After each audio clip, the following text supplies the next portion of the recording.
Good morning. This is Jorge with Greystone Investment Group, where you invest and we do the rest. Today we're going to talk about why most agents fail in real estate. I think a lot of agents are used to, one of the main reasons is that a lot of agents are used to just, in a way, working with just low-hanging fruit. And what I mean by that is most agents are just waiting for that listing or waiting for that perfect scenario of a buyer in order to make money. You see what's wrong with that? When you're relying on a perfect buyer or a perfect listing. What I mean by that is that most agents are looking for that perfect property in a way, right? Because most agents won't list a property unless it's 100% rehab. They're looking for that property that is priced correctly because they don't want it to sit on the market for too long, and they want this perfect client that's going to pay them 6% for their effort. That's on the listing side. On the buyer side, it's the same thing. You want a perfect buyer, perfect credit, with income, verifiable income, perfect income. So you see where I'm going with this? Most agents are waiting for that perfect scenario in order to make money. That's one of the biggest mistakes why most agents fail in real estate. They're just waiting for that perfect moment, that perfect scenario, perfect client, in order to make money. So how do you start making more money? Is being able to provide solutions for those other deals or clients that are not perfect. For example, you have a client that wants to sell a property, but the property is in bad shape. What, as an agent, can you do? Well, there's different ways that you can do.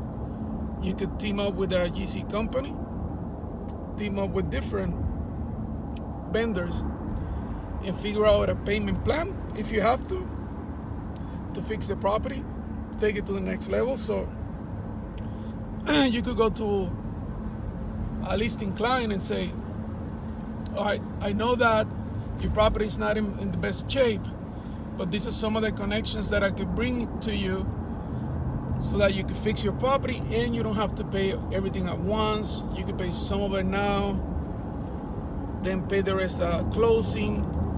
So if you have the right connections, you're able to provide that extra service and be able to service people that don't have the perfect property. That's one of the first things I would do.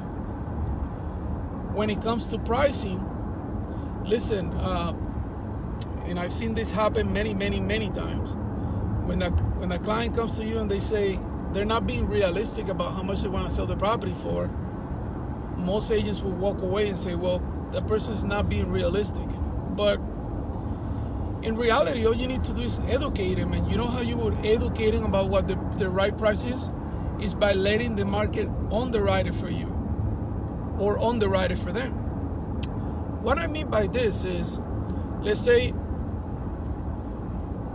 a client wants to sell the home, and for the purpose of keeping it simple, let's say that you advise the client to sell it for 100 because you did a CMA.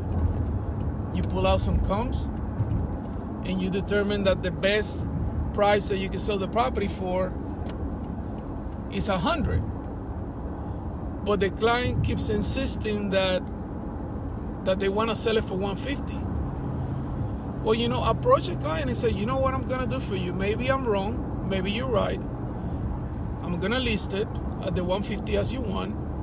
Let the market underwrite it for us, Mr. Client. But you agree with me if after a couple of weeks, we put it out there in the market, we send it to my database, we do this crazy social media marketing, and if it doesn't sell, that you agree with me that we're going to scale it down little by little, whether that is $5,000 per week, or whatever the case might be. Why? Because this is how you're going to educate your client. You're going to allow the market to do the underwriting for you. And then what happens 2, 3, 4 weeks later is that the client understands at that moment, sees that they were wrong. Okay, and in some cases you might be wrong. You might be thinking 150 is too much, but all of a sudden your seller proves you wrong and somebody pays close to the 150, 140. But this is a good way. This is what I'm saying, that agents are always looking for that perfect transaction and often fail in this real estate business. Once again, because they just want to have the perfect client, perfect buyer, perfect transaction, perfect property, perfect price. But if you come around as an advisor and you say, okay, this is how much you want to sell it for, let's try that. And what have I mentioned so far? If the property condition is not great, find them solutions. Find them some contacts that they'll be able to rely on. And if it's a money issue, figure out if there's a way that we could fix that AC, and then some sort of AC payment plan, or fix that roof and have some sort of payment plan. But just don't let it go, you know.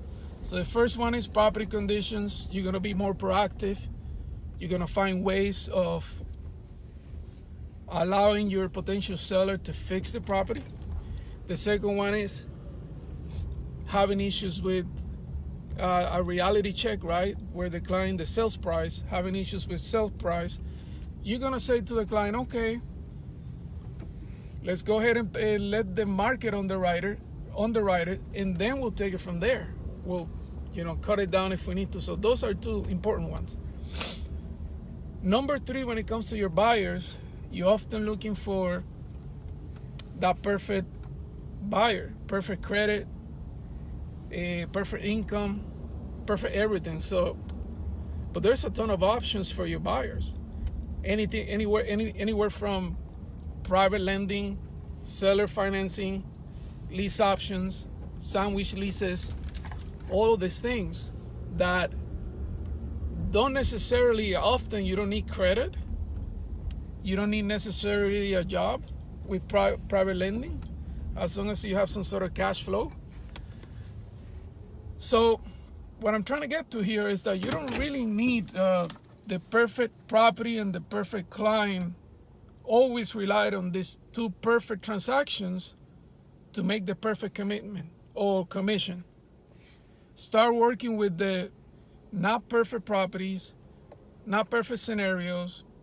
It's going to make you shape up because you're not working with the low-hanging fruit.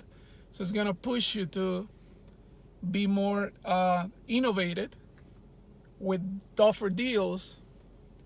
I'll bet you anything that you'll find a pool that nobody's touching of sellers and buyers because they're not the perfect buyer or seller. But before you do this, you have to educate yourself. You got to be able to know what the options are for sellers, what the options are for buyers, and be able to be more proactive. That's why I've always said to agents, in order for you to make it in real estate, you have to have a PhD. You have to be a doctor in real estate.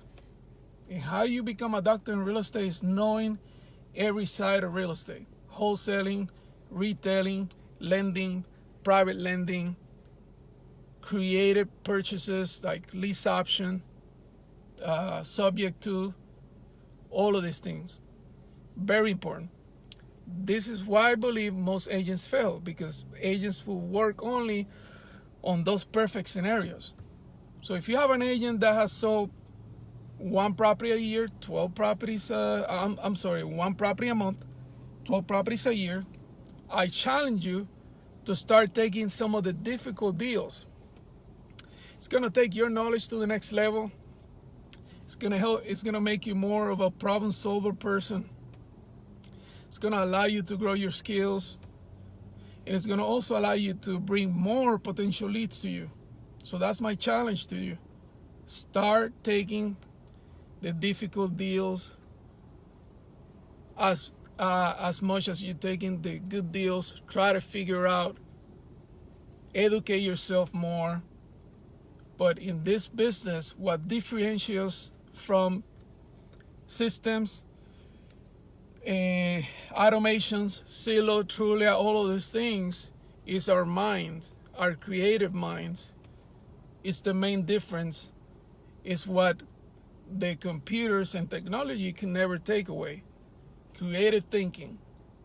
If you want to stay ahead of the game, want to stay ahead of technology, want to be able to double or triple your sales, educate yourself, be creative, find ways, take the toughest deal you have, the most mission impossible deal you have, make it happen.